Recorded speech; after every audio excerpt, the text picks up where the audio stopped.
안녕하세요. 부동산 투자 가자 해외로 진행의 손진희입니다. 대한민국의 대표 반찬 하면 바로 김치를 떠올리실 텐데요. 최근에는 1인 가정을 비롯해서 맞벌이 가정이 늘어나면서 직접 김치를 담그는 가정이 많이 사라졌다고 합니다. 사실 시중에 파는 김치도 맛있긴 하잖아요. 그런데 김치 만드는 방법이 복잡하고 조금 힘들더라도 직접 만들어서 먹는 김치만큼 맛있는 김치는 없는 것 같습니다. 그렇기 때문에 자녀들에게 김치 담그는 방법 꼭 알려줘야 할 것 같은데요. 또 알려줘야 할 것이 하나 더 있죠. 바로 노후 준비입니다. 인생의 추운 겨울 언제 올지 모르잖아요. 저희와 함께 투자 월동 준비 함께 해보시는 건 어떨까요?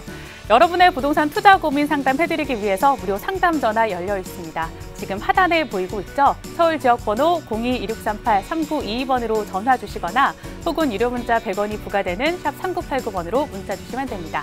자, 그럼 부동산 투자 가자 해외로 지금 시작합니다.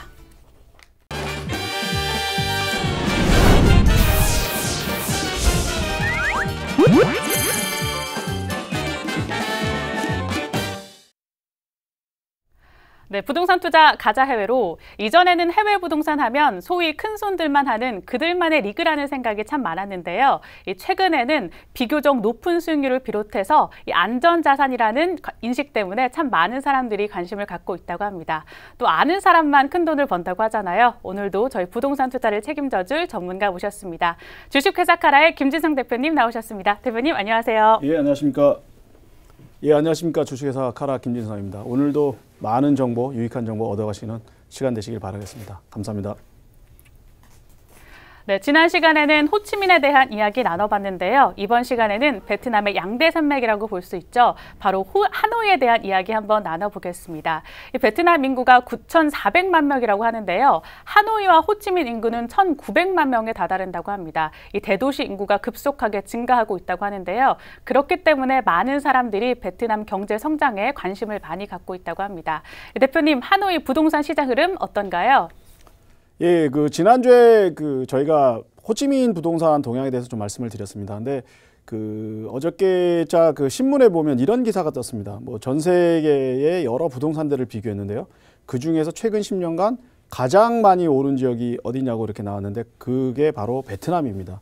베트남이 지난 10년 사이에 무려 부동산 가격이 3배가 올랐습니다. 그래서 많은 분들이 이제 저한테 전화를 주시고 이제 세미나에 참석을 하셔서 저한테 질문하시는 게 뭐냐면 베트남 부동산이 버블이 아니냐 이렇게 말씀을 하시는데 물론 이제 3배가 올랐다고 보면 버블이라고 생각이 될 수도 있지만 우리나라 과거를 비교를 해보면 과거 10년과 비교했을 때 한국의 부동산 가격이 버블이 있었다고 계속 강조가 됐지만 실질적으로는 가격이 계속 상승이 됐습니다. 마찬가지로 베트남도 과거와 달리 현재는 이제 경제적으로 굉장히 탄탄한 그런 실정이고 많은 외국인들이 오는 그런 상태이기 때문에 베트남의 부동산 가격은 잠시 조정이나 이런 부분이 있을 수 있지만 지금은 그렇게 버블이 아니다라고 이제 말씀을 좀 드리고 먼저 하노이 부동산 시장에 대해서 말씀을 드리도록 하겠습니다.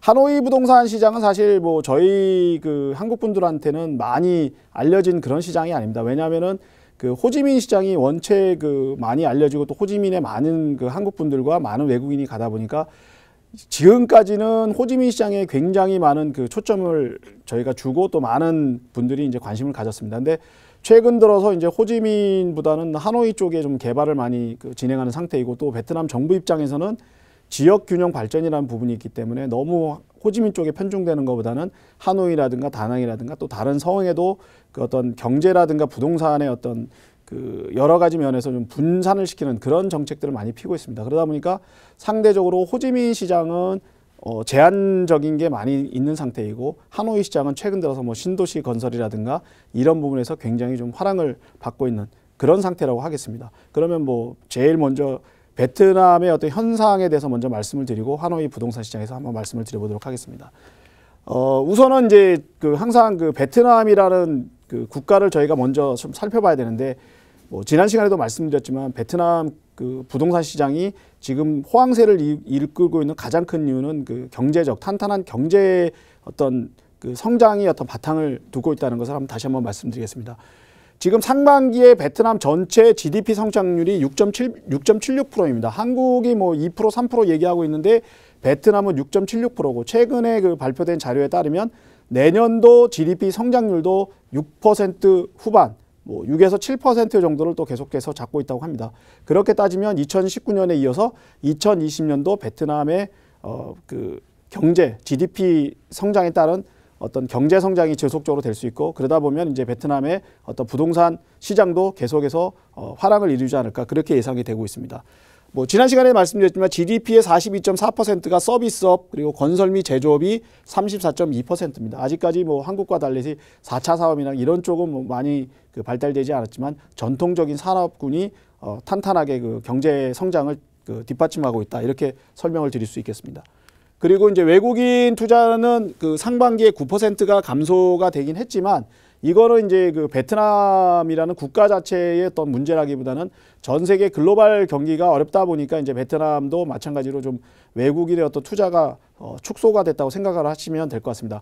반면에 외국인 투자가 감소된 반면에 그 뭐 빈그룹이라든가 어떤 베트남 로컬 회사들이 이렇게 확장을 하면서 과거에는 그 외국인 투자에만 의존했던 그런 산업 구조, 경제 구조 자체가 지금은 이제 외국인의 어떤 투자에만 의존하지 않고 현지에 있는 로컬의 업체들도 이제 어떤 경제를 이끌고 있는 그런 현상이 나타나고 있습니다. 그래서 베트남 경제가 과거에는 너무 외국인 지향적이었다면 지금은 외국인의 어떤 의존하기보다는 로컬 기업들도 서서히 성장해가는 그런 형태라고 좀 이해를 하시면 되실 것 같습니다. 이에 따라서 이제 베트남 어떤 부동산 경기도 마찬가지로 이제 외국인의 어떤 투자에 따른 것이 아니라 로컬 현지인들이 부동산에 투자하고 현지 기업들이 이제 그 부동산 개발을 함에 따라서 부동산 경기도 이제는 외국인에만 너무 의존한 그런 어떤 형태보다는 내국인 그다음에 외국인 이렇게 융합돼서 장기적으로는 그 로컬 기업들이 그 부동산 경기 시장도 이끌고 가지 않을까 그렇게 예상이 되고 있습니다.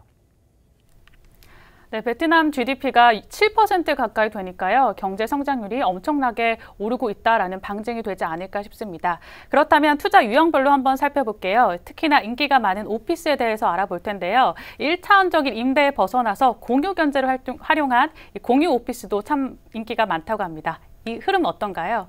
예, 그 베트남 그 하노이 오피스는 뭐 사실 그 좀 전에도 말씀드렸지만 호지민의 오피스에 비해서는 지금까지는 그렇게 큰 인기가 없었습니다. 왜냐하면은 대부분의 외국 기업들이 하노이보다는 이제 호지민 쪽에 주로 많이 집중이 됐었고 하노이는 사실 뭐 정책적이라든가 그다음에 이제 뭐 보험회사라든가 이런 그 어떤 정책적 국가의 정책을 이끌 수 있는 외국 기업이라든가 뭐 로컬 기업들이 이제 많이 입주를 해서 상대적으로 호지민에 비해서 하노이가 어떤 오피스의 수요가 적었던 것은 사실이었습니다. 근데 최근 들어서 이제 말씀드렸듯이 그 베트남 정부에서 어떤 경제 개발을 하노이에 집중하는 부분을 좀 분산시켜서 그러니까 호지민에 집중되는 그 경제력을 분산시켜서 하노이라든가 다른 지역으로 이렇게 분산되는 상태이기 때문에 이제 하노이도 많은 기업들이 이제 입주를 하고 또 외국 기업들도 이제 호지민 시장을 떠나서 하노이에서 하노이 시장을 이제 노리다 보니까 아무래도 하노이 시장의 그 오피스 수요 자체가 이제 굉장히 좀 늘어나고 있는 그런 실정입니다.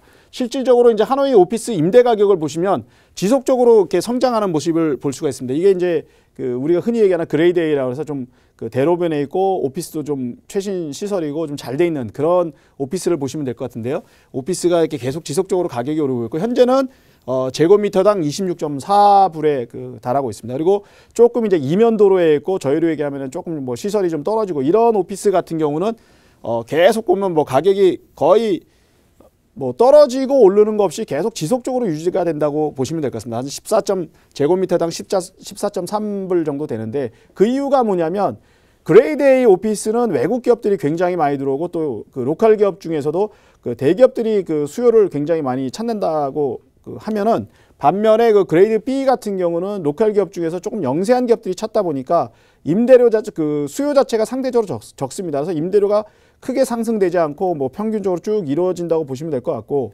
하노이 같은 경우는 거꾸로 이제 굉장히 그레이드 A 같은 경우는 외국 기업들이나 큰 기업이 오니까 수요가 상대적으로 많다 보니까 가격이 지속적으로 상승되는 그런 모습을 좀 보이고 있습니다.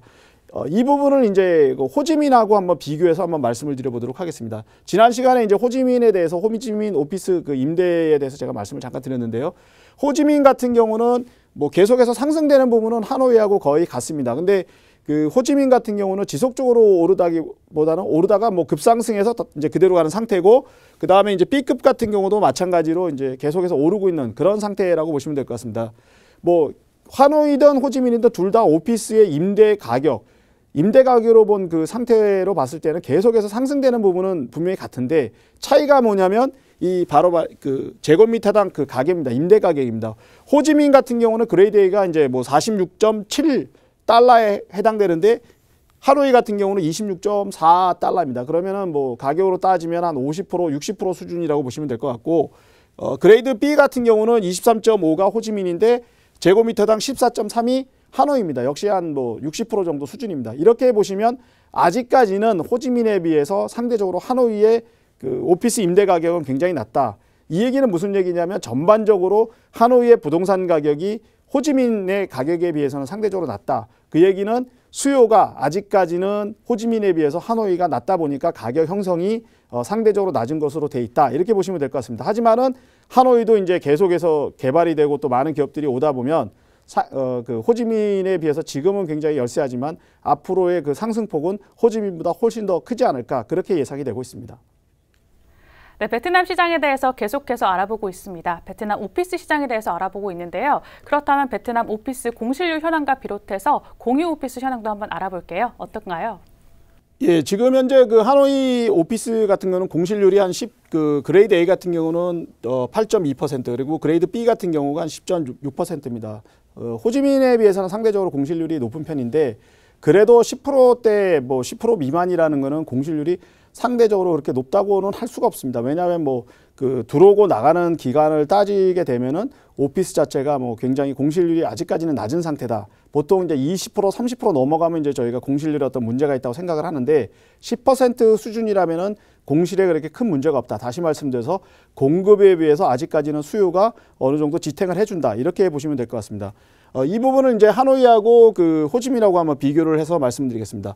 호지민 같은 경우는 공실률이 이제 말씀드렸듯이 거의 뭐 5% 미만대입니다. 뭐 A 그레이드, B 그레이드 상관없이 공실률이 뭐 거의 5% 미만대고, 실제로 뭐 2%, 3%대밖에 공실률이 없습니다. 이 얘기는 무슨 얘기냐면 호지민은 수요에 비해서 공급이 굉장히 부족하다, 이렇게 생각을 하시면 될 것 같습니다. 그러니까 없는 오피스에 사람들이 들어오다 보니까 뭐 비더라도 한 10일 이내에 거의 새로운 그 테넌트들이 들어와서 공실이 거의 없는 상태라고 보시면 될 것 같습니다. 반면에 이제 하노이는 10.6%, 8.2%라는 거는 그래도 이제 어떤 약간의 공실은 보이고 있다. 하지만 10% 미만대의 공실이라는 것은 그렇게 크게 우려할 정도가 아니고, 공급에 비해서 수요가 많기 때문에 오피스 시장, 다시 말씀드려서 하노이 부동산 시장에서 오피스 시장만큼은 굉장히 튼튼하다. 이렇게 보시면 될 것 같습니다.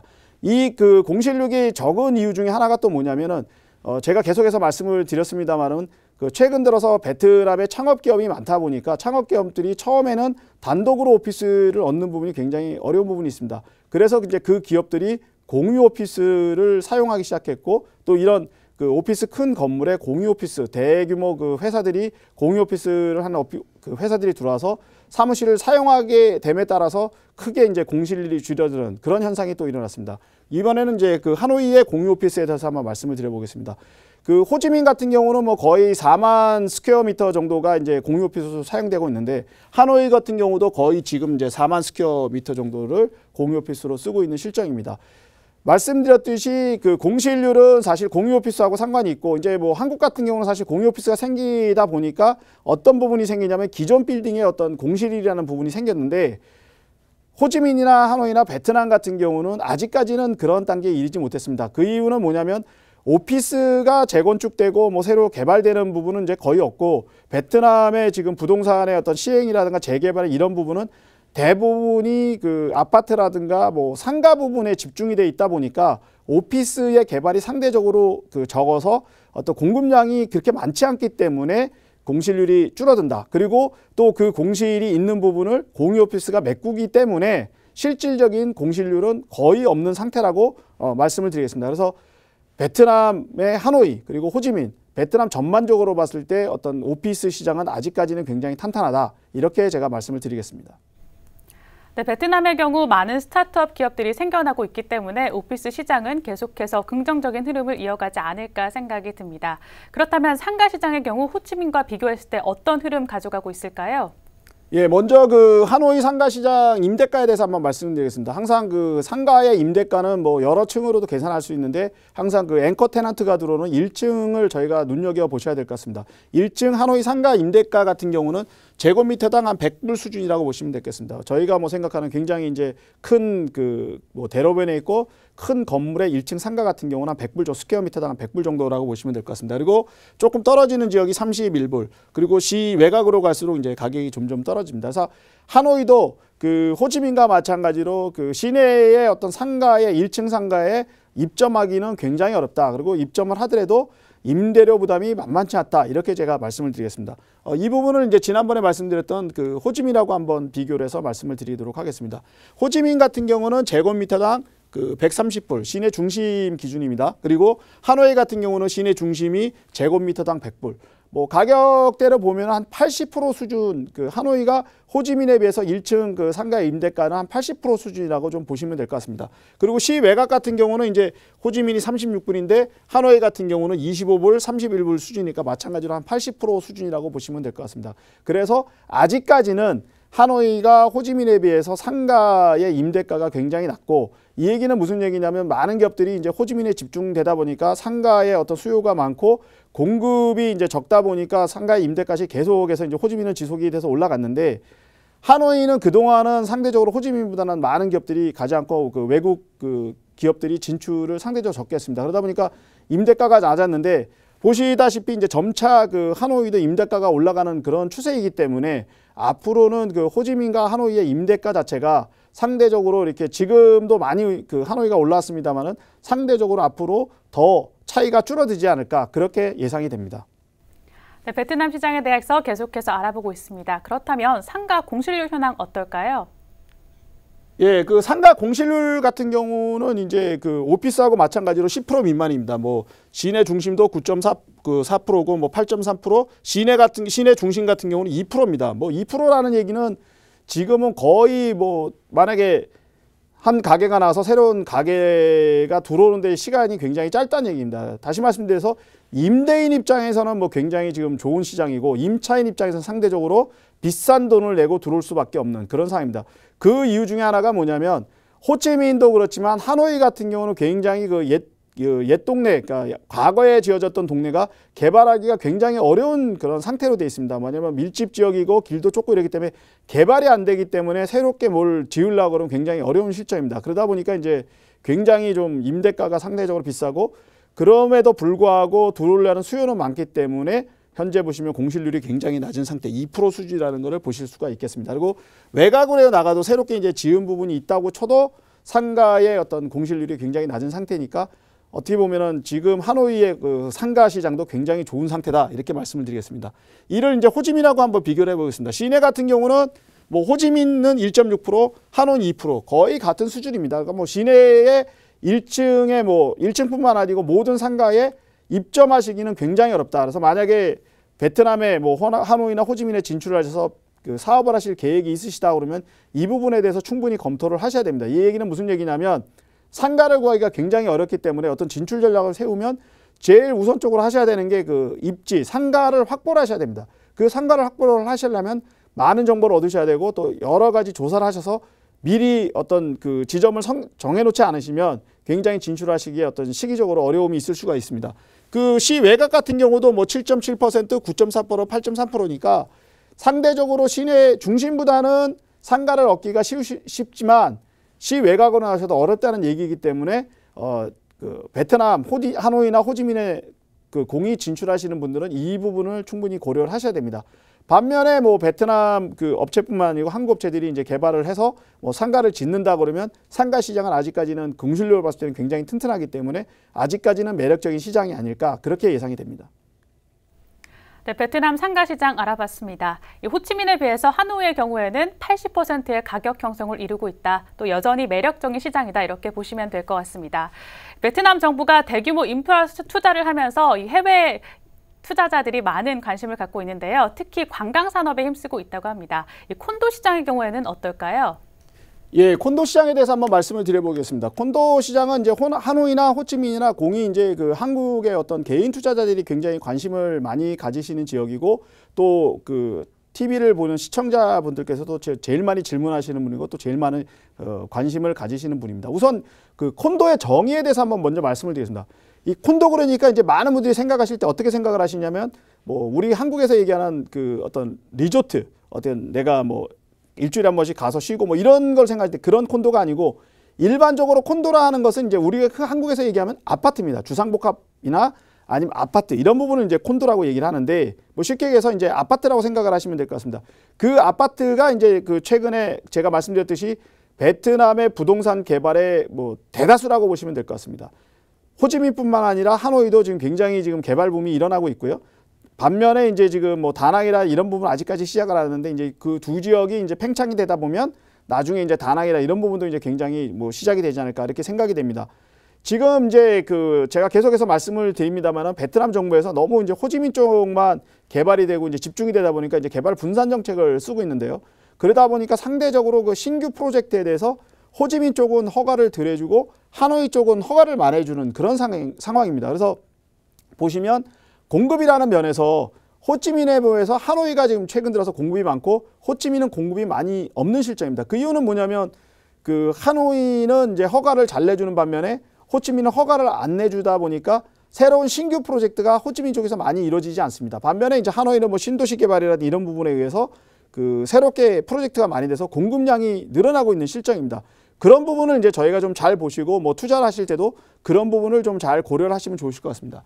하노이 같은 경우가 그 상반기에 콘도가 새롭게 공급된 게 8,400개입니다. 8,400세대라니까 뭐 굉장히 어떻게 보면 한국으로 봤을 때는 뭐 많다고 생각은 안 하지만, 지금 뭐 하노이 자체로만 봤을 때 8,400세대가 새로 공급됐다고 보시면 상대적으로 굉장히 최근 들어서는 가장 많은 숫자, 이렇게 생각을 하시면 될 것 같습니다.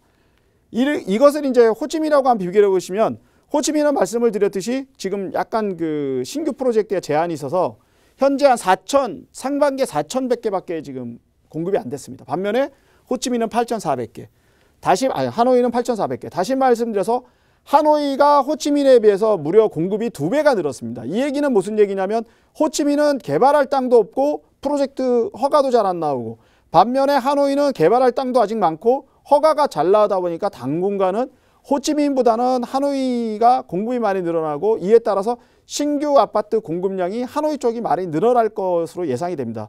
그러면은 이제 한국에서 이제 베트남 쪽에 투자를 하신다고 생각을 하시는 분들은 상대적으로 공급량이 적은 호치민을 노리시기보다 하노이 쪽에 투자를 하시게 되면은 상대적으로 저렴한 비용으로 시세 차익이라든지 이런 부분을 생각하실 때 하노이 시장이 어떻게 보면은 좀 더 좋지 않을까, 이런 저희가 생각을 할 수가 있습니다. 반면에 이제 호치민 시장은 공급이 제한적이기 때문에, 수요는 있고 공급이 제한적이기 때문에 어떤 수익성이라든가 이런 부분에서, 임대라든가 이런 부분에서는 오히려 또 하노이보다는 호치민이 또 좋은 그런 현상이 일어납니다. 그래서 하노이는 시세 차익, 호치민은 수익형, 이렇게 구분해서 어떤 투자의 전략을 세우시는 것도 하나의 방법이 아닌가, 그렇게 생각이 됩니다. 네, 베트남 하노이와 호치민 비교해서 공급 현황에 대해서 알아봤는데요. 그렇다면 판매 현황은 어떻게 흘러가고 있을까요?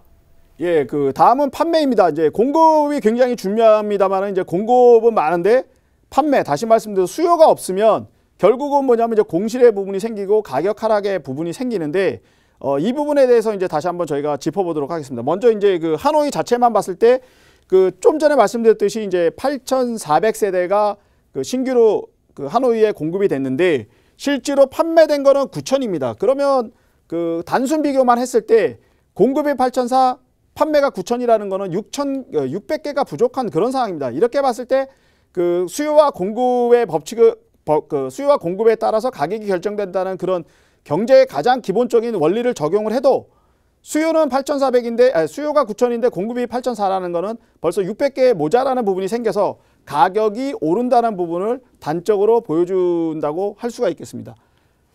호치민 같은 경우는 이제 4,500세대가 판매가 됐고, 또 이제 하노이가 9천이 되는데 그 판매량도 공급량과 마찬가지로 지금 하노이가 굉장히 핫해서 한 2배 정도 판매가 됐습니다. 그런데 저희가 이제 눈여겨봐야 될 게 뭐냐면 호치민도 말씀드렸듯이 한 4천 그 세대 정도가 공급이 됐는데 역시 한 4,500세대가 판매가 됐다는 얘기는 호치민도 마찬가지로 수요에 비해서 공급이 부족하다는 의미입니다. 그래서 가격이 뭐 버블이냐 뭐 이렇게 뭐 얘기하시는 분들이 많은데 현재 상태로만 봤을 때는 수요와 공급의 법칙에 따른 그 가격이 정해진다는 논리를 적용을 하면 아직까지 호치민도 어떤 버블이라기보다는 아직까지도 계속해서 그 가격이 계속해서 상승하는 그런 상태라고 보시면 될 것 같습니다. 그래서 베트남의 어떤 콘도 시장은 현재 상황으로 봤을 때는 하노이, 호치민 공이 수요에 비해서 공급이 적은 상태이기 때문에 이 가격의 상승 그 지속은 계속해서 이어질 것으로 그렇게 예상이 됩니다. 네, 공급 현황에 대해서 알아봤습니다. 그렇다면 판매 가격은 어떻게 형성돼 있을까요? 한번 살펴보겠습니다. 예, 좀 전에 말씀드렸듯이 이제 가격은 수요와 공급에 의해서 정해진다고 제가 계속 말씀을 드렸는데 하노이, 호치민 시장 공이 수요에 비해서 그 공급이 적은 상태입니다. 그러다 보니까 자연적으로 가격이 오를 수밖에 없는 그런 상황이라고 보시면 될 것 같습니다. 제가 항상 말씀드립니다만 제일 중요한 게 이제 그 저희가 투자할 수 있는 부분이 전체 100이 아니고 100 중에 30밖에 안 되는 흔히 이제 저희가 투자할 수 있는 게 뭐 제일 좋은 콘도 아파트를 기준으로 해서 저희가 이제 가격을 항상 살펴봐야 되는데 이제 그 부분에 대해서 한번 말씀을 드려보겠습니다. 하노이 같은 경우 보시면은 2017년, 2018년은 거의 가격이 동등하게 그러니까 뭐 상승의 어떤 폭이나 하락의 폭이 없이 계속 지속이 됐었습니다. 근데 2018년 하반기 이후에 급속적으로 가격이 오르는 모습을 보실 수가 있습니다. 그 얘기는 뭐냐면 그동안은 이제 호치민에 계속 뭐 집중이 되고 이랬던 정책들이 하노이 쪽에 이제 정책이 펴지고 많은 기업들이 하노이 쪽에 진출을 하기 시작하면서 수요에 비해서 공급이 모자란 상태가 되다 보니까 이제 가격이 계속 오르기 시작했습니다. 그리고 새로 짓는 프로젝트 자체도 이제 어떤 분양가 자체를 예전에는 좀 낮게 책정을 했다면 지금은 굉장히 높게 책정을 하고 있는데도 불구하고 판매가 되다 보니까 가격이 급상승을 보였다는 것을 알 수가 있습니다. 그래서 뭐 스퀘어 미터당 한 5,000불, 6,000불까지도 얘기를 하는데 이거는 이제 뭐 지역별로 조금 차등이 있고 또 콘도의 어떤 그 상태에 따라서 조금 차이가 있습니다. 그리고 특히 이제 급상승을 보인 가장 큰 이유는 뭐냐면 서호 인근의 그 대우에서 개발하고 있는 스타레이크 프로젝트가 굉장히 비싸게 분양이 됐습니다. 그래서 그런 분양된 그 가격이 전체적인 가격에 반영이 되다 보니까 이런 급상승세를 보인 모습을 보실 수가 있습니다. 이 부분은 이제 호지민하고 한번 비교를 했습니다. 호지민은 말씀드렸듯이 최근 3년간 그 저희가 항상 말씀드립니다는 콘도가 이제 4가지 형태가 있는데 저희가 눈여겨보셔야 될 건 이 빨간 거 바로 이제 콘도 중에서 제일 좋은 콘도입니다. 그리고 두 번째가 이제 초록색 정도. 요 정도까지가 이제 외국인이 주로 구입하실 수 있고 그 이하는 이제 주로 내국인들이 구입하신다고 보시면 될 것 같습니다. 이 빨간색, 분홍색 같은 경우는 호지민 같은 경우도 계속해서 상승세를 보였습니다. 뭐 한 3년간 계속 올라서 지금은 평당 그러니까 스퀘어 미터당 한 6,000불까지 지금 오른 상태이고요. 반면에 이제 하노이 같은 걸 보시면은 제가 말씀드렸습니다만은 가격이 계속해서 유지를 하다가 갑자기 작년 하반기부터 급상승되는 모습을 보이고 있습니다. 이 얘기는 무슨 얘기냐면 호지민은 계속해서 가격이 올랐는데 하노이는 그동안에 가격이 안 오다가 작년부터 뭐 많은 분들이 하노이 쪽에 관심을 가지고 많은 분들이 오시고 또 수요가 굉장히 늘고 이러다 보니까 이제 하노이의 부동산 시장이 급상승하는 그런 모습을 보이고 있습니다. 그래서 제가 말씀드렸지만 어떤 시세 차익이라든가 이런 부분을 생각하시면 호지민보다는 하노이 쪽을 한번 눈여겨보시는 게 좋으신 어떤 투자의 전략이 아닐까 그렇게 생각이 됩니다. 네, 하노이 시장에 대해서 알아보고 있습니다. 그렇다면 하노이 가격 상승된 지역은 어느 곳이 있을까요? 예, 뭐 하노이도 이제 여러 지역이 있는데 그 말씀드렸듯이 이제 그 하노이도 이제 시내가 있고 또 시내 아닌 지역이 있습니다. 그래서 가격이 뭐 전체적으로 다 오르기는 하지만 최근 들어서 이제 급상승하는 그런 지역들이 있습니다. 뭐 눈여겨 보셔야 되는 게 이제 여기가 그 서호입니다. 서호를 기준으로 해서 서호 동쪽 그리고 서호 서쪽 이쪽입니다. 그리고 여기 보시면 이제 그 주로 중심 지역인 그 저희가 뭐 중화라든가 이런 지역이 있는데 현재는 지금 제일 많이 오르는 지역은 바로 이 서호입니다. 서호. 서호 지역으로 해서 이제 급상승을 하고 있고요. 또 이제 최근 들어서는 이제 우리 그 한인타운 있는 남쪽 지역이 지금 많이 오르고 있습니다. 그래서 여기는 이제 시내 지역 같은 경우는 상대적으로 뭐 그 개발하기가 굉장히 좀 어려운 상태이기 때문에 여러분들께서 눈여겨보셔야 되는 게 바로 이 서호. 그리고 이제 시내를 중심으로 하는 이 서울 라인, 다시 말해서 이제 그 서울을 인근으로 해서 계속해서 이제 개발되고 있는, 그리고 새로 이제 그 하노이 공항 쪽으로 가는 큰 길 쪽, 이런 쪽을 해서 눈여겨 보시면 그 하노이의 어떤 부동산 투자 전략을 세우시는데 굉장히 도움이 되실 거라고 생각이 됩니다. 네, 베트남 콘도 시장이 급격하게 가격이 상승한 것만 보더라도 최근 들어서 인기가 많아지고 있다는 모습 볼 수 있는 것 같습니다. 최근 들어서 부동산 커뮤니티나 인터넷 사이트에 베트남의 내 집 갖기 혹은 베트남에서 월세 받기 이런 것들이 참 인기가 많아지고 있다고 하는데요.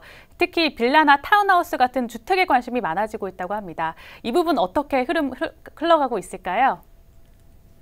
예, 그러니까 한국도 마찬가지고 뭐 전 세계 어느 나라나 마찬가지입니다만 처음에는 이제 콘도가 굉장히 뭐 대다수 그 어떤 주택 시장을 이끌어 가신다고 보시면 될 것 같습니다. 근데 그 다음 단계는 뭐냐면 이제 아파트에 사시면 내가 또 좀 땅도 갖고 내 정원도 있는 그런 형태를 이제 원하시는 게 많습니다. 최근 들어서 이제 베트남도 마찬가지 형태로 흘러가고 있습니다. 뭐 농촌 같은 경우는 대부분이 이제 자기 뭐 땅이 있고 이런 집이 있지만 시내는 자기 땅을 갖기가 굉장히 힘든 상황인데, 최근 들어서 이제 프로젝트, 다시 말씀드려서 이제 대규모 그 주상복합 아파트라든가 뭐 여러 가지 지으실 때 꼭 이제 빌라가 들어갑니다. 근데 문제는 뭐냐면 그 빌라가 굉장히 비쌉니다. 예를 들어서 아파트가 뭐 아까 말씀드렸듯이 제곱미터당 한 6,000불 수준이라 그러면 빌라는 거의 2배, 3배. 뭐 최근에 그 서호 인근에 개발된 신규 프로젝트로 그 지어진 그 스타레이크 같은 경우는 빌라가 한국 돈으로 뭐 15억, 20억이 됨에도 불구하고 뭐 전부 다 완판이 될 정도로 그렇게 최근에 그 빌라가 인기가 많습니다. 그리고 한국 분들도 이제 그 베트남에 사시는 분들 같은 경우도 아파트에 사시다가 나이가 드시니까 이제 최근에 내가 땅 있는 어떤 빌라로 좀 이사가는 그런 추세들이 많이 일어나고 있습니다. 그러다 보니까 베트남 전반적으로 빌라에 대해서 인기가 좋고 이로 인해서 이제 빌라의 어떤 그 관심이 굉장히 높아지고 있는 그런 상황입니다. 하노이도 마찬가지로 빌라하고 타운하우스에 대해서 굉장히 지금 인기가 있는 상태고요. 반면에 이제 그 공급이 굉장히 적다 보니까 가격은 지속적으로 올라가는 그런 상태입니다. 우선 하노이의 빌라 타운하우스 판매에 대해서 말씀을 드리겠습니다. 지금 보시면 이거는 이제 그 제가 좀 전에 말씀드렸던 어떤 큰 그 비싼 그런 빌라뿐만 아니고 일반적으로 생각하는 하우스나 빌라 모든 거를 합친 숫자라고 보시면 될 것 같습니다. 그래서 2019년도 상반기에, 그러니까 2, 4분기에 팔린 빌라 자체는 그 한 4만 개 수준이라고 보시면 될 것 같습니다. 4만 개 정도가 공급이 되고 4만 개 정도가 팔렸다 이렇게 보시면 될 것 같습니다. 그래서 뭐 4만 채 정도라고 보시면 아파트의 숫자보다는 굉장히 많은 숫자고, 이제 이 부분은 이제 로컬 숫자까지 다 들어가 있기 때문에 외국인이 실제로 그 사고 파는 그 빌라는 제한적이다, 뭐 몇백 채 안 된다 이렇게 생각을 하시면 될 것 같습니다. 이제 그 타운하우스도 마찬가지로 지금 보시면은 상반기에 공급된 숫자는 거의 없습니다. 뭐 한 100채 이하. 그래서 저희가 이제 얘기하는 그 외국인들이 살 수 있는 그런 빌라는 이 타운하우스를 주로 말씀을 많이 하는데요. 이 경우는 거의 한 500채다 보니까 가격이 굉장히 많고 수요는 많은데 공급이 적다 보니까 가격은 지속적으로 상승이 되는 그런 상태입니다. 그래서 빌라는 사실 아파트보다는 거래하시기가 굉장히 힘든 부분이 있고, 이 부분도 전체 뭐 한 100% 중에서 30% 정도만 이제 외국인이 소유할 수 있는 그런 부분이 있기 때문에 제한적이기 때문에 굉장히 그 외국인이 살 수 있는 숫자는 제한되어 있기 때문에 가격은 계속해서 상승이 될 것이다 이렇게 보시면 될 것 같습니다. 가격도 말씀을 드렸듯이 지금 보시면 계속해서 상승의 어떤 선을 보이고 있습니다. 물론 이제 아파트에 비해서 거래가 많지 않기 때문에 그 뭐 가격이 급상승하고 이런 부분은 없는데 꾸준히 올라가고 있는 부분이고, 이제 이 부분은 수요가 점점 더 늘어나면 가격 자체는 계속해서 상승이 되지 않을까 이렇게 생각됩니다. 지금 이 숫자는 이제 왜냐면은 내국인 숫자가 다 포함되어 있기 때문에 상승세가 상대적으로 그 계속 지속적인 상승세만 보이고 있는 것이지, 외국인이 쓸 수 있는 것만 만약에 본다고 그러면 이 상승 곡선은 여기서 보시는 완만한 상승보다는 급상승을 생각하시면 될 것 같습니다. 그래서 아파트, 콘도 쪽에 투자를 하시는 분들도 앞으로는 이 빌라, 타운하우스 점점, 왜냐하면 베트남 자체도 경기가 좋아지고 이제 부자들도 많이 늘어나고 또 외국인들도 처음에는 콘도에 사시다가 이제 어느 정도 적응이 되면 빌라나 타운하우스를 원하시는 분들이 많기 때문에 점차 빌라나 타운하우스의 수요가 많아지기 때문에 지금은 콘도에 관심을 가지시지만 앞으로는 이 빌라나 타운하우스의 투자에 대한 그 관심도 가져주시면 만약에 베트남 부동산에 투자를 하신다면 굉장히 그 좋은 전략 중에 하나가 아닐까 그렇게 생각이 됩니다. 네, 주택시장 역시 긍정적인 흐름을 가지고 가고 있다라고 해석하시면 될 것 같습니다.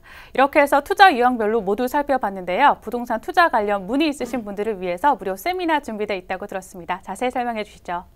예, 지난번 세미나에 굉장히 많은 분들이 오셔서 이제 많은 질문들을 하시고 또 많은 답을 얻어가셨습니다. 그래서 이 부분을 이제 정례적으로 하기 위해서 매주 월요일 한 차례씩 세미나를 개최하려고 합니다. 무료 세미나고요.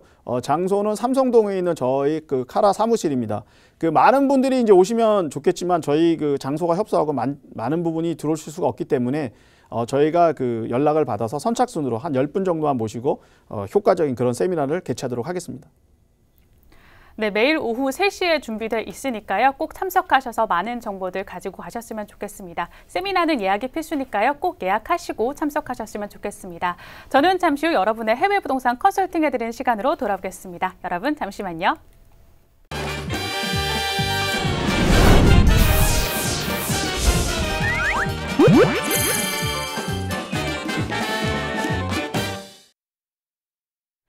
네, 오늘은 어떤 투자자가 해외 부동산 투자 관련 고민을 가지고 왔을지 화면으로 함께 만나보시죠. 안녕하세요. 저는 40대 직장인입니다. 현재 초등학교 2학년과 유치원 자녀를 두고 있는데요. 아내가 영어권 국가로 이민을 가고 싶어 합니다. 하지만 형편상 미국과 같은 선진국은 가기 힘들 것 같아요. 베트남과 말레이시아 두 곳을 투자 이민국으로 알아보고 있는데요. 어떤 곳으로 선택을 해야 좀 더 안정적이고 교육적인 부분에서도 만족할 수 있을지 궁금합니다. 네, 투자 고민 들어봤습니다. 이 40대 투자자께서 이 투자 이민을 계획하고 계신데요. 최근에 특히 동남아 국가로 투자 이민을 염두하시는 분들이 참 많다고 합니다. 이 투자자께서는 베트남과 말레이시아 두 곳을 고민하고 있다고 하는데요. 40대 투자자를 비롯해서 20대 투자자들도 이 투자 이민 계획하고 있다고 하거든요. 어떤가요? 예, 많은 분들이 이제 요새 이민을 생각하시고 또 이제 이민 아니래도 잠시 좀 외국에 가서 체류를 하고 싶어 하시는 분들이 굉장히 많으신 것 같습니다. 특히 이제 어린 자녀를 두신 분들은 어릴 때부터 이제 조기 외국어, 영어뿐만 아니고 다른 나라 언어를 배우기 위해서 조기 어떤 유학을 또 생각하시는 분들이 굉장히 많으신 것 같습니다. 우선 이제 제가 좀 말씀을 드리면 동남아를 가실 때는 여러 가지를 살펴야 되지만 너무 영어에만 집착하실 필요는 없습니다. 왜냐하면 요새는 어차피 한국 분들이 해외에 나가면 학교는 공립학교를 다니는 경우는 거의 없고 외국인 학교를 다닙니다. 그래서 외국인 학교는 기본적으로 수업이 영어이기 때문에 그게 말레이시아든 베트남이든 상관이 없습니다. 그래서 말레이시아가 이제 영어가 공용어다라고 얘기하는데 말레이어가 공용어고 사실 영어가 공용어는 아닙니다.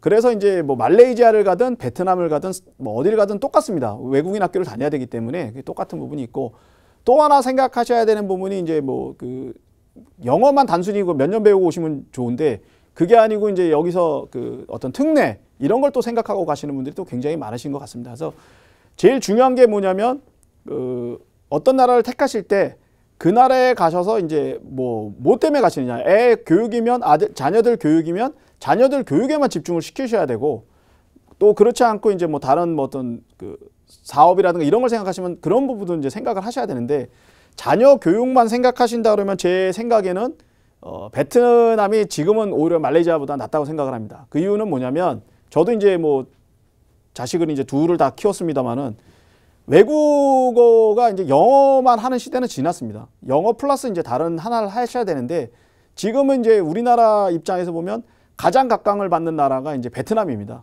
과거에는 중국에서 중국어 열풍이 있었는데 지금은 중국과 관계도 별로 안 좋고 또 요새는 중국어를 배우는 것보다 다른 나라 언어를 배우는 게 관심이 많은데 그 중에 가장 관심 많은 나라가 이제 베트남입니다. 그래서 제 개인적으로는 영어 플러스 베트남어를 배울 수 있는 베트남에 가서 좀 생활을 하면서 베트남에서 아는 게 앞으로 자녀의 장래에 큰 도움이 되지 않을까 그렇게 생각이 됩니다.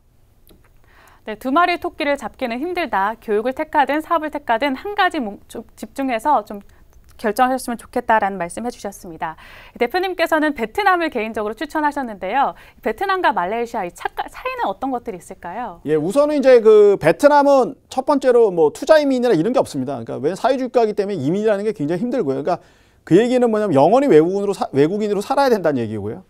말레이시아 같은 경우는 투자 이민도 있고 여러 가지 이민이 있어서 말레이시아 국적을 회복한다, 영주권을 받고 생활할 수 있는 그런 부분의 차이가 있습니다. 그래서 뭐 차이는 이제 어떤 뭐 그 나라의 어떤 영주권이나 시민권을 받을 수 있는 자격이 있느냐 없느냐 뭐 이런 차이가 있고 어떤 투자 이민 제도가 있느냐 없느냐 이제 그런 차이인데 지금은 사실 이제 그런 게 무의미한 게 과거에는 내가 어느 나라의 국적을 뭐 갖고 뭐 영주권이 굉장히 중요했지만 지금은 이제 그런 부분이 없는 게 한국이라는 나라가 이제 굉장히 위상이 올라가 있는 그런 상태이기 때문에 베트남에 계셔도 뭐 비자를 받아서 장기적으로 체류하시는 분은 전혀 문제가 없습니다. 뭐 비자만 계속해서 리뉴하시게 되기 때문에 베트남이 이제 그런 부분이 많이 없어서 베트남도 이제 과거 같지 않고 이제 뭐 장기적으로 체류할 수 있는 또 실질적으로 한 20만 명이 이제 베트남에 체류를 하고 계시니까 그런 부분을 생각을 하시면 될 것 같습니다. 그래서 제가 볼 때는 제도적인 차이만 있을 뿐이지 장기적으로 체류하신 데는 베트남이나 말레이시아나 큰 차이가 없다. 그렇게 말씀을 드리겠습니다. 네, 의뢰인의 경우에는 이민을 목적으로 한 부동산 투자를 생각하고 계시는데요. 말레이시아, 베트남 어떤 곳이 더 적합하다고 생각하시나요? 예, 이 부분은 이제 답이 그냥 간단히 나옵니다. 왜냐하면 투자 이민이 되는 나라는 말레이시아이기 때문에 이민을 목적으로 하셨을 때는 이제 그 말레이시아가 훨씬 좋다는 얘기고요. 어떤 이민의 목적이 아니고 장기 체류를 하면서 거주를 하고 뭐 시세 차익을 노린다는 면에서는 베트남이 낫고 이렇습니다. 그래서 그 부분은 이제 확실히 정하시고 가셔야 되는 게 내가 투자 이민으로 가실 거냐? 아니면 그냥 장기 체류하면서 부동산에 투자할 것이냐. 이 부분만 생각하시고 결정을 하시면 되기 때문에 오히려 답은 굉장히 쉽지 않을까 이렇게 생각이 됩니다. 네, 답은 굉장히 쉬운 것 같아요. 투자 이민을 생각하실 경우에는 말레이시아 또 장기 체류를 생각하신다면 베트남을 선택하시는 게 좋을 것 같은데요. 이렇게 동남아시아 국가에 부동산 투자를 할 때 주의해야 할 점들 어떤 것들이 있을까요? 예, 동남아는 상대적으로 좀 더 다른 지역에 비해서 부동산 투자가 굉장히 좀 쉽습니다, 사실은. 그리고 이제 어떤 뭐 제도적으로 까다롭고 이런 게 없기 때문에 투자하긴 좋은데 문제는 뭐냐면 제가 항상 얘기를 드립니다만은 어떤 그 여러 가지 살펴보시고 자기의 그 목적에 맞는 투자를 하시지 않으면 큰 낭패를 보실 수가 있는 게 그 2008년도도 마찬가지로 부동산 시장이 동남아 시장이 굉장히 핫했는데 전부 다 이제 그 어려웠던 게 뭐냐면 환율입니다. 환율. 그러니까 쉽게 말씀드려서 동남아 시장은 현지화로 사기 때문에 환차 이익이라든가 환차 손해 굉장히 그 환율에 따라서 굉장히 어려움을 겪을 수도 있고 또 돈을 많이 벌 수도 있습니다. 그래서 그 부분에 대해서 굉장히 좀 조심을 하셔야 되기 때문에 베트남뿐만 아니고 동남아 모든 국가가 보실 때 단순히 부동산만 보실 게 아니라 어떤 그 나라의 어떤 경제 사정이라든가 돌아가는 어떤 동향이라든가 이런 거를 충분히 검토를 하시고 부동산 투자를 하셔야 크게 실패하지 않는 그런 부분이 있습니다. 그래서 그 부분에 대해서 충분히 좀 생각을 하셔야 되고 두 번째 말씀드리고 싶은 거는 절대 좀 단기간 투자를 좀 하지 마셔라. 단기간 투자를 하시다 보면 여러 가지 어려운 부분이 생깁니다. 그래서 장기적으로 생각을 하시고 물론 이제 뭐 투자를 하셨는데 갑자기 많이 오르실 때 파신다 그러는 건 문제가 없는데 장기적으로 생각을 안 하시면 만약에 집값이 굉장히 떨어지면 굉장히 좀 어렵게 생각해보면 심적으로도 어렵고 경제적으로 어려운 부분이 있습니다. 그래서 장기적 관점에서 투자를 하시되 내가 뭐 어떤 판단, 내가 목표했던 그런 수익이 나오면 바로 또 처분하시는 그런 어떤 플렉서블한 그런 투자를 좀 하시면 좋지 않을까 그렇게 생각이 됩니다. 네, 동남아의 경우에는 제도적으로 까다롭진 않지만 환율에 따라서 환차액이 발생할 수 있다는 점 유의하시고요. 두 번째로는 단기적 투자보다는 장기적으로 길게 보고 투자하시면 좋을 것 같다는 말씀해 주셨습니다. 이 방송을 보시다가 나도 해외 부동산 투자 컨설팅 받고 싶다 하시는 분들은 지금 하단에 보이고 있죠. 서울 지역번호 02-2638-3922번으로 전화 주시거나 혹은 세미나 관련 문의 주셔도 좋습니다. 문자도 있습니다. 서울 지역번호 02-2638-3922번으로 전화 주시거나 혹은 샵 3989번으로 문자 주시면 됩니다. 저는 잠시 후 하노이에 위치한 알짜 투자처 가지고 돌아오겠습니다. 여러분 잠시만요.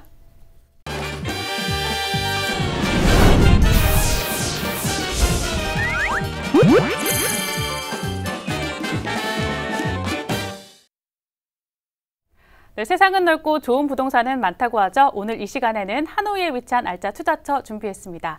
방송을 보시다가 소개되는 해외 부동산에 관심이 있으시거나 투자 계획 가지고 계신 분들 하단에 보이는 서울 지역번호 02-2638-3922번으로 전화 주시거나 혹은 유료 문자 100원이 부과되는 샵 3989번으로 문자 주시면 됩니다.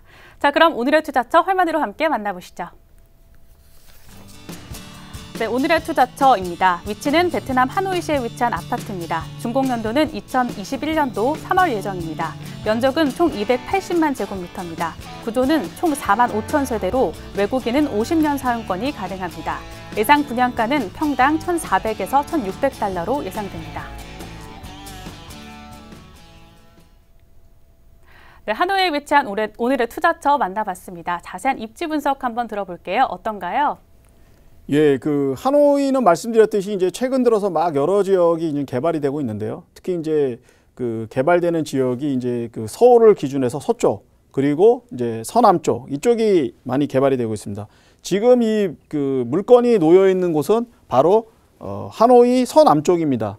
서남쪽 지역이고요. 요 지역이 이제 서남쪽인데 보시면 여기가 이제 그 서호고 여기가 시내 중심이라고 보시면 됩니다. 그리고 이쪽이 이제 그 기존 그 시의 중심이라고 보시면 될 것 같습니다. 그래서 서남쪽이 지금 개발되고 있는 지역입니다. 근데 저희가 눈여겨서 이제 보셔야 될 게 뭐냐면 제가 항상 얘기 드립니다만은 베트남 부동산에서 가장 중요한 이슈는 뭐냐면 지하철입니다. 지하철. 현재 아직 그 지하철이 계속 지연이 완공이 지연돼서 지금 여러 가지 문제점은 있지만 만약에 이제 지하철이 완공이 돼서 계획대로 다 되면 이제 역세권이라는 개념이 생깁니다. 그런 면에서 이 지금 물건 같은 경우는 지하철 5, 6, 7호선이 지나가는 교차하는 트리플 역세권에 놓여 있는 그런 콘도가 되겠습니다. 그래서 굉장히 위치적으로나 그다음에 앞으로 향후 어떤 역세권이라든가 이런 부분에서 굉장히 유리한 그런 위치에 놓였다고 보시면 될 것 같습니다. 그리고 하노이는 말씀드렸듯이 점차 이제 서남쪽 지역을 개발하는데 바로 이 지금 물건이 놓여 있는 게 이제 서남쪽에 있는 그런 물건이라고 보시면 될 것 같습니다. 이거를 좀 더 이제 설명을 드리면 뭐냐면 여기가 이제 그 미딩 송다 지역에서 한인타운이 있는 지역입니다. 한인타운에서 차로 7분 거리에 있는 지역입니다. 그래서 한인들한테는 굉장히 좀 익숙한 지역이고 또 이 지역이 이제 굉장히 지금 최근 들어서 많은 그 콘도들, 프로젝트들이 진행되고 있는 지역이기 때문에 향후에 이 지역이 이제 하노이의 어떤 주거단지, 특히 이제 이 스마트 시티 같은 경우는 무려 4만 5천 세대가 건립이 되는 그런 신도시이기 때문에 이쪽 지역이 이제 향후에 어떤 하노이의 새로운 어떤 주거단지의 어떤 신시가지가 되지 않을까 그렇게 예상이 됩니다. 네, 우리나라의 경우에도 부동산 시장이 조금 더 활발해진 계기가 지하철이 들어선 이후부터잖아요. 그렇기 때문에 베트남 시장도 더 활발해지지 않을까 생각이 듭니다. 그렇다면 건물 특징은 어떤 것들이 있을까요?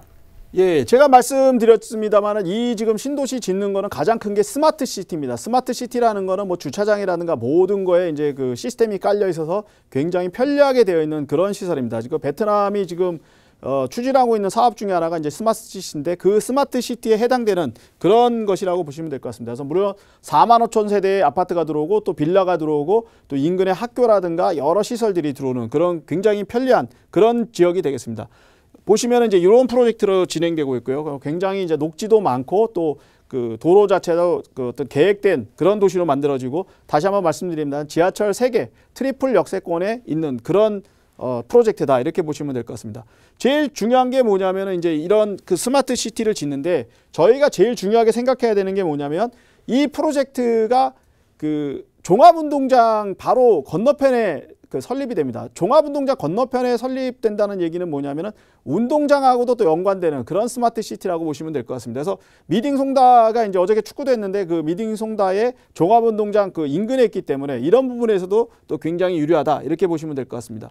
그래서 보시면은 뭐 전반적으로 지금 전체적으로 콘도가 들어오고 이런 또 녹지가 들어오고 여기에 어떤 그 위락시설이라든가 편의시설이 모두 갖춰진 그런 지역이라고 보시면 될 것 같습니다. 그래서 한인들한테는 현재 있는 거주지에서 이동하시기도 굉장히 편리한 그런 지역이 아닌가 그렇게 생각이 됩니다. 그래서 굉장히 입지적으로는 굉장히 그 여러 가지 면에서 편리하고 좋은 지역에 있다 이렇게 말씀을 드리겠습니다. 네, 설명을 듣기에도 각종 편의시설이 잘 갖춰져 있기도 하고요. 또 입지 조건도 굉장히 훌륭한 것 같아요.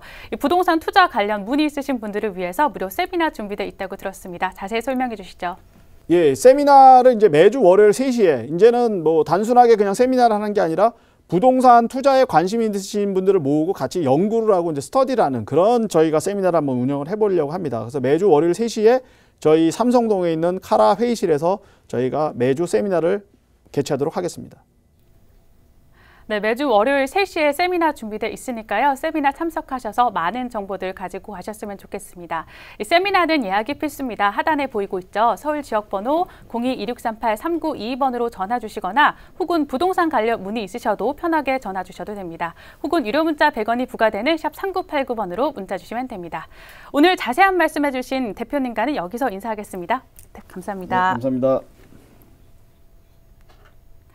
네, 본 방송은 해외 이민을 종용하는 것이 아니라 객관적 사실에 따라서 해외 부동산 투자 정보를 제공해드리고 있다는 점 잊지 마시기 바랍니다. 부동산 투자 가자 해외로 저희가 준비한 소식은 여기까지입니다. 저희는 시청자 여러분에게 다양한 정보를 제공하기 위해서 노력하고 있습니다. 그러나 해당 부동산은 투자 참고 자료일 뿐 매물 가격의 상승과 하락은 보장하지 않는다는 점 잊지 마시기 바랍니다. 저는 다음 이 시간 뵙겠습니다. 시청해주신 여러분 고맙습니다.